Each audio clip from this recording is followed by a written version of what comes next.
முழு மகிழ்ச்சியோடு ஆண்டவர் பெயரால் அவரை ஏற்றுக்கொள்ளுங்கள். இத்தகையோருக்கு நீங்கள் மதிப்பு கொடுக்க வேண்டும். பிலிப்பியர் 2ஆம் அதிகாரம் 29வது வசனம்.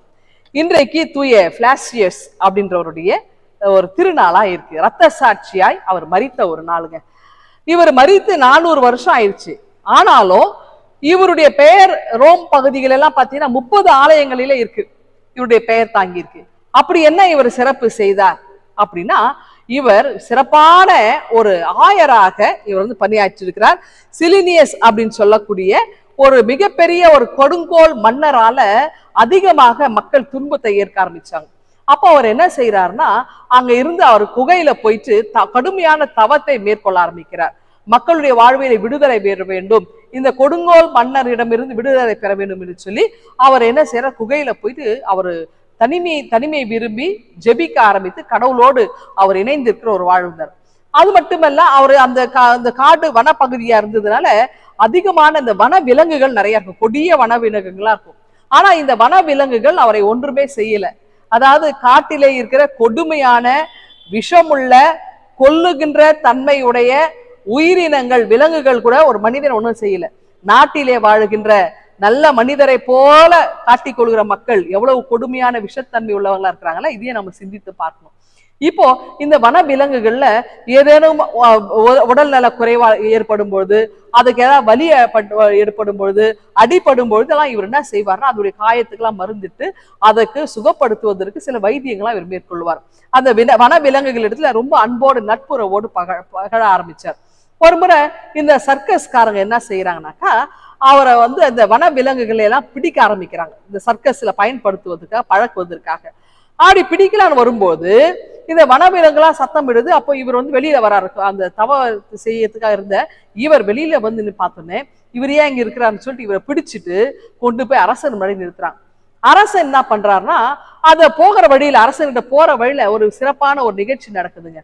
என்னன்னா, ஒரு அம்மா தான் குழந்தை மீன் சாப்பிடும்போது அந்த மீனோட முள்ளு தொண்டையில போய் மாட்டிக்கிச்சுன்னு சொல்லி கடவுள் இடத்துல மன்றாடும்படி இந்த மனிதர் இடத்துல வராங்க, நாயர் இடத்துல வராங்க. அப்ப இவர் என்ன செய்யறாருன்னா, அந்த இயேசுவினுடைய சிலுவை கையில வச்சிருக்கிறார்ல, அந்த சிலுவை அந்த தொண்டை மேல வைக்கிறார். தொண்டை மேல வச்ச உடனே அந்த மீன் முள் உடனே வெளியே வந்து விழுந்துச்சு. உடனே அவங்களுக்கு எல்லாம் ரொம்ப சந்தோஷமாயிடுச்சு. இப்ப அவரை எடுத்துட்டு போய் அந்த அரசன் முன்னாடி இந்த சர்க்கஸ்காரன் நிறுத்துறாங்க. அப்போ அரசன் என்ன சொல்றாருன்னா, நீ உன் ஆண்டவரை விட்டு தூரம் வரணும், ஆண்டவரை நீ மறுதளிக்கணும், நான் வச்சிருக்கிற அந்த தெய்வங்களெல்லாம் நீ வணங்கணும் அப்படின்னு அவர் சொல்றாரு. அப்ப அவர் என்ன சொல்ற, என்னால முடியாது, நீ என்னை கொன்று போட்டாலும் நான் செய்ய மாட்டேன். அப்ப என்ன செய்யணும்னா, இந்த கூரான முள்ளெல்லாம் எடுத்து அவர் உடல் எல்லாம் கீற ஆரம்பிக்கிறாங்க, ஆணிகளால கீறாங்க. அப்போ அந்த எந்த ஷார்ப் இன்ஸ்ட்ருமெண்ட்ஸும் அவர் ஒண்ணுமே பண்ண முடியல, அவர் உயிர் போகவே இல்லை. அப்ப கடைசியா நம்ம இவர் உயிர் போகலையேன்னு சொல்லிட்டு எவ்வளவோ நைய படைந்தாலும் இவர் சாக மாட்டாருன்னு சொல்லி கடைசியா அவருடைய தலையை வெட்டி போட ஆரம்பிச்சிட்டாங்க. இப்போ அவர் என்ன பண்றாரு, ரொம்ப வேதனையோட அவர் வந்து மரித்தார். ஆனாலும் உடலிலே அவருக்கு வேதனை இருந்தாலும் மனதளவிலே ரொம்ப சந்தோஷம். ஏனென்றால் கடவுள் அண்டை நான் போக போறேன் அப்படின்ற ஒரு பெரிய சந்தோஷம். ஆனா பாருங்க, கிபி 6ஆம் நூற்றாண்டுல இவர் ரத்த சாட்சியை மரித்தார்ல, இந்த புகழ் எல்லா இடங்களையும் பரவ ஆரம்பிச்சது. பிரான்ஸ், ஸ்பெயின், இத்தாலி போன்ற பகுதிகளெல்லாம் அதிகமாக இவருடைய திருப்புகழ் பரவ ஆரம்பிக்கிறது. அப்புறம் இந்த நாளை சிறப்பா கொண்டாடணும்னு சொல்லி எல்லாருமே நினைப்பாங்க.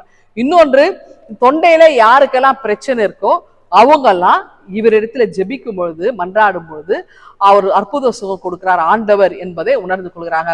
அப்ப இன்னைக்கு தொண்டையில இருக்கிற பிரச்சனைகளுக்கெல்லாம் தீர்வு காணுகிற ஒரு நாள். அப்போ த்ரோட் பெயின் இருக்குது, தொண்டையில யாருக்கெல்லாம் பயங்கரமான வலிகள் இருக்குது, வேதனைகள் இருக்குது, பலவீனங்கள் இருக்குதோ அவங்கெல்லாம் இன்னைக்கு ஜெபிச்சா அற்புதம் நடக்கும். ஆனா விசுவாசத்தோட நடக்கணுங்க, ஜெபிக்கணும். ஐயோ நான் ஜெபிச்சா இது நடக்குமா நடக்காதான்னு ஐயத்தோட எல்லாம் நீங்க கேட்க கூடாது.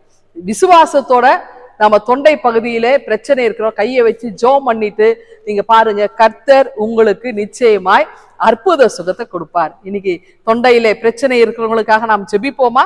இந்த நாள் அப்படிப்பட்ட ஒரு சிறப்பான ஒரு நாளாய் அமைந்திட, கடவுள் அற்புதத்தை எதிர்பார்க்கிற ஒரு நாளாய் அமைந்திட கடவுள் நம்மை ஆசீர்வதிப்பாராக.